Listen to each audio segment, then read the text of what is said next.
El 1 de agosto en el horizonte arrancan reuniones clave sobre el futuro político de Venezuela. La ayuda entra en zona de tensión. Uruguay suspende vuelos humanitarios por nuevas trabas. La falla que cambió el mapa de Venezuela. La NASA revela la magnitud del desastre. En medio de esta dificultad y el difícil momento que atraviesa el país, el acceso a información verificada es más importante que nunca. Este martes 14 de julio seguimos dando cobertura a la situación del país con datos confirmados, contexto y las actualizaciones necesarias sobre la respuesta humanitaria. Gracias por estar con nosotros. Soy Génesis Pérez. Comenzamos. Con la Casa Blanca reiterando que el terremoto no modifica su estrategia para Venezuela, el escenario político comienza a moverse. Tanto la Asamblea Nacional encabezada por Jorge Rodríguez como la del 2015 presidida por Dinora Figuera confirmaron el inicio de reuniones y planes de trabajo enmarcados en la hoja de ruta de Estados Unidos a partir del 1 de agosto. Juliana Palmar ahonda en el tema. El senador republicano Rick Scott aseguró que la hoja de ruta impulsada por la Casa Blanca y el secretario de Estado Marco Rubio para Venezuela permanece intacta. Afirmó que el terremoto no constituye una razón para retrasar el proceso político y sostuvo que la tragedia hace aún más evidente la necesidad de una transición democrática, la liberación de los presos políticos y la aceleración de elecciones libres. The earthquakes do not cause us to wait for a date for an election. So there's no reason to slow this down. We need to get a date. We need to have it promptly. We need to get elections. We need to get the people of Venezuela picking their leaders rather than the fraud of the Delcy Rodríguez Maduro regime. A ese mensaje se sumó la reactivación de la agenda política venezolana. Tanto la Asamblea Nacional electa en 2015, encabezada por Dinora Figuera, como la Asamblea Nacional actual bajo la presidencia de Jorge Rodríguez, confirmaron reuniones de trabajo y anunciaron que a partir del 1 de agosto iniciarán una nueva etapa de actividades institucionales que conduzcan a la transición, pese a las últimas declaraciones de Jorge Rodríguez sobre la hoja de ruta. Nosotros no estamos en condición de parar nada de los procesos que están avanzando. Lo que no tenemos es cabeza para estarnos preocupando de TCJ ahorita. Ahorita lo que nos estamos preocupando es de personas que han sufrido lo indecible. Es un irrespeto, es una grosería, es mentarles la madre, poniéndose a reunir entre políticos para estar decidiendo quién va para el CNE o quién va para el TCJ. Hay tiempo para eso. El componente de seguridad también envió una señal. En un comunicado, las Fuerzas Armadas de Estados Unidos reiteraron que continúan respaldando la estrategia definida por la administración del presidente Donald Trump para Venezuela. Aunque las operaciones humanitarias siguen siendo prioridad tras el terremoto, el documento deja claro que los objetivos vinculados con la estabilización y la recuperación y la transición democrática permanecen vigentes. El buque permite una integración militar estadounidense continua y fluida con el Departamento de Estado, socios interinstitucionales y autoridades venezolanas para distribuir recursos y dirigir operaciones de alivio rápido en las zonas afectadas. Con estos tres movimientos, las declaraciones de Rick Scott, la activación de las instancias políticas venezolanas y el pronunciamiento del estamento militar estadounidense, el mensaje que emerge es que la tragedia provocada por el terremoto no ha modificado la hoja de ruta internacional sobre Venezuela y la presión para avanzar hacia una transición política continúa en marcha. Para Impacto Venezuela, Juliana Palmar. Es momento de conocer la opinión de nuestra audiencia. Como cada día, abrimos este espacio para leer sus comentarios y escuchar sus respuestas a la pregunta del día. El secretario de Estado de Estados Unidos, Marco Rubio, quiere debilitar a la Corte Penal Internacional, lo que podría terminar generando efectos inesperados en el caso venezolano. Pero, ¿puede el chavismo salir fortalecido de esta nueva disputa internacional? En primer lugar tenemos a Nergis Parra, quien comenta que eliminen todo lo que tengan que eliminar, pero también que eliminen este gobierno por completo. Seguimos con Samsunga, quien cuestionó ¿cuántos kilos de oro le habrá regalado Nicolás Maduro a la CPI para que se quedaran callados? Mientras que Omar Soto sostiene que en ninguno de los escenarios saldrá fortalecido el chavismo debido a que los sistemas de justicia internacionales nacionales, respetuosos de las leyes y el pueblo venezolano, saben que no cumplen ni con la Constitución nacional. Y finalmente, Neptalí Jaramillo dice que la CPI no ha tenido mucha trascendencia en cuanto a eficiencia en el castigo de los violadores de los derechos humanos en Venezuela. Hay muchas dudas en el cumplimiento de esta institución. Gracias a todos por participar. Seguimos con más en nuestra emisión estelar. Cuando es más indispensable que nunca la ayuda internacional para enfrentar la catástrofe en Venezuela, la solidaridad de otros gobiernos comienzan a enfrentar trabas. Uruguay suspendió un segundo vuelo humanitario por cambios en las normas y costos inesperados. La ayuda existe, la población espera, pero los vicios siguen vigentes. Más información con Quique Frías. Cuando en Venezuela urge la ayuda humanitaria y la solidaridad internacional, un cargamento procedente de Uruguay no pudo entrar al país debido a un conocido escollo político, el sistema aislacionista que presenta trabas a todo lo que tenga tufo extranjero. Yo no estoy llegando a un territorio sin ninguna problemática, estoy llegando a un territorio que tiene todos los inconvenientes que tiene una catástrofe como la que le sucedió. En ese marco, además, cambian las reglas de juego y ese cambio de reglas tiene que ver con costos para quien arriba al aeropuerto con determinados insumos. Tenemos que sentarnos a dialogar. El cargamento de ayuda humanitaria desde Uruguay contaba con 15 toneladas de insumos médicos, suplementos alimenticios y artículos de higiene. Fue suspendido después de que Montevideo denunciara cambios de reglas y costos inesperados para ingresar la asistencia. El mensaje es delicado. Incluso la solidaridad puede quedar atrapada en controles administrativos y decisiones políticas. En ese afán de entusiasmo por participar y por ser solidario, también tenemos que, como gobernantes, tener calma y ver qué es lo que me demandan. El contraste es mayor porque la ayuda internacional hasta el momento no se había detenido. El último cargamento llegó desde México con alimentos, agua, medicamentos, insumos claves y plantas potabilizadoras. Esta misión fue realizada como parte del compromiso de México con la cooperación internacional y la asistencia humanitaria a los pueblos que enfrentan los efectos de fenómenos naturales. Los buques trasladaron un total de 2.003 metros cúbicos de ayuda humanitaria. Si algo ha quedado claro es que la reconstrucción del país requerirá miles de millones de dólares y una coordinación internacional sostenida, que por ejemplo ya ha llegado con la Cruz Roja e inclusive desde el mundo de los deportes con la enorme FIFA. Venezuela sigue necesitando esa coordinación, pero si la ayuda pasa primero por filtros, costos y controles políticos, los damnificados vuelven a quedar al final de la fila. Reportó para ustedes Quique Frías. Impacto Venezuela. Los médicos que trabajan en las zonas afectadas advierten que Venezuela podría enfrentar una segunda emergencia. A las víctimas mortales se suman cientos de personas lesionadas, muchas de ellas con heridas, infecciones y traumas, que podrían dejar secuelas de por vida si no reciben atención especializada. Juan Gutiérrez Gamba con el informe. Los terremotos siguen dejando víctimas, aunque muchas ya fueron rescatadas.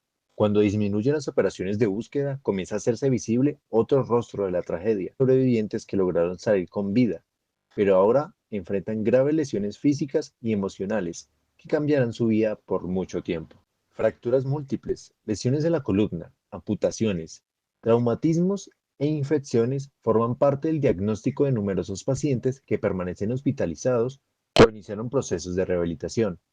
A estas heridas se suman secuelas psicológicas como ansiedad, insomnio y estrés postraumático, frecuentes en personas que vivieron el colapso de edificaciones o permanecieron atrapadas bajo los escombros.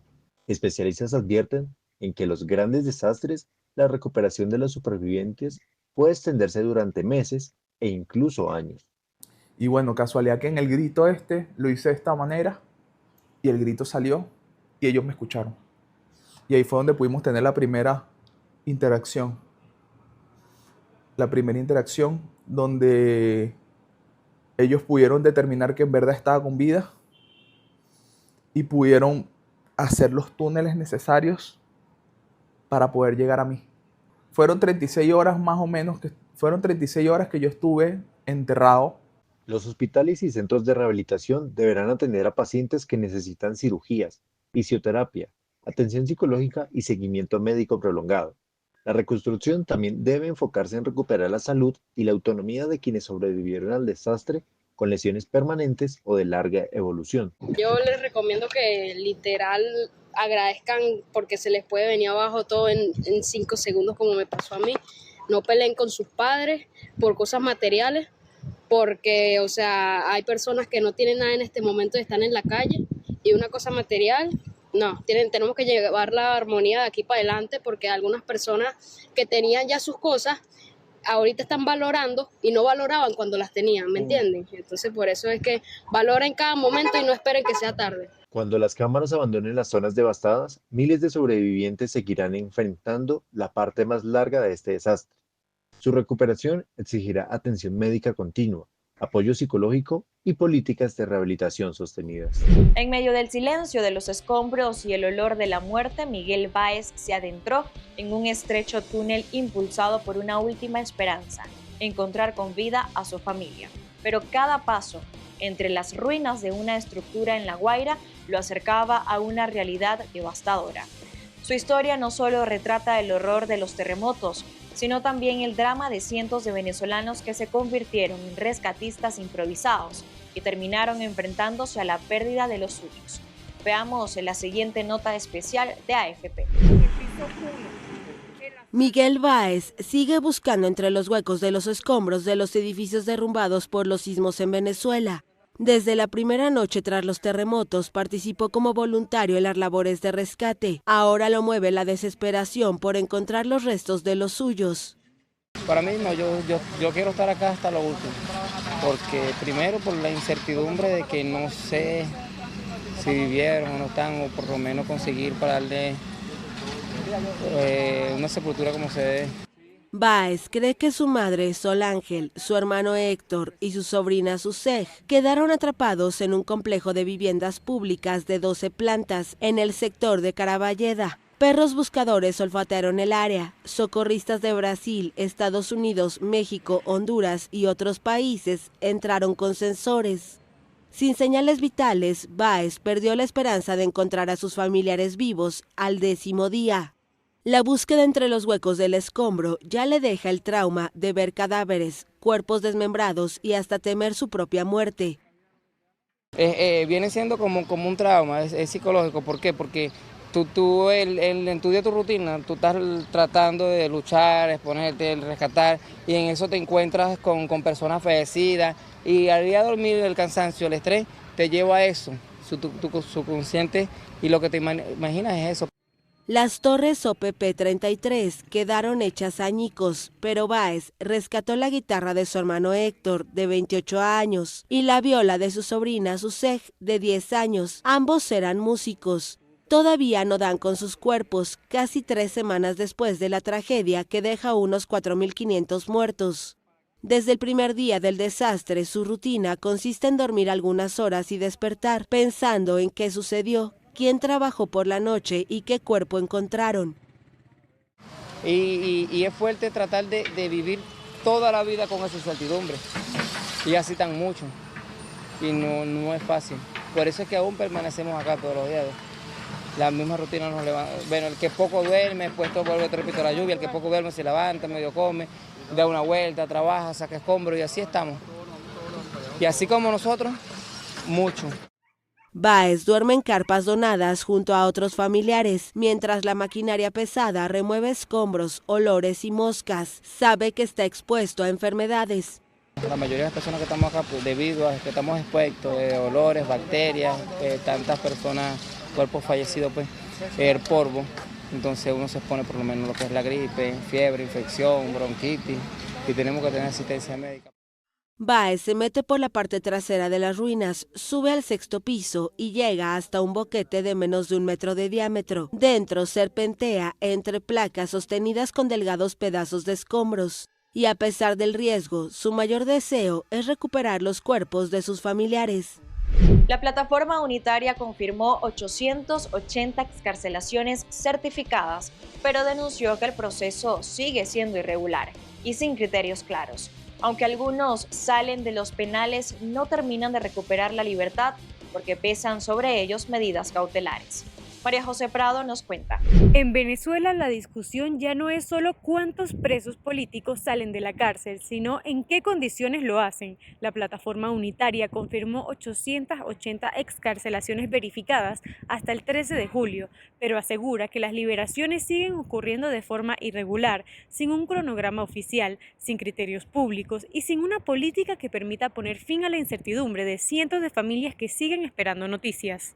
A 40 días de nuestro último reporte, solo hemos podido verificar 36 liberaciones.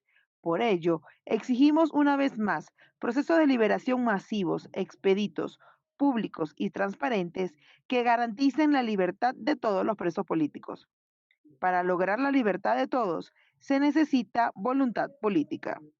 El más reciente balance de Foro Penal, actualizado el 6 de julio, contabiliza 372 presos políticos en el país, 214 civiles y 158 militares. Además, 37 son extranjeros y 213 permanecen detenidos sin una sentencia firme, una situación que organizaciones de derechos humanos consideran contraria al debido proceso.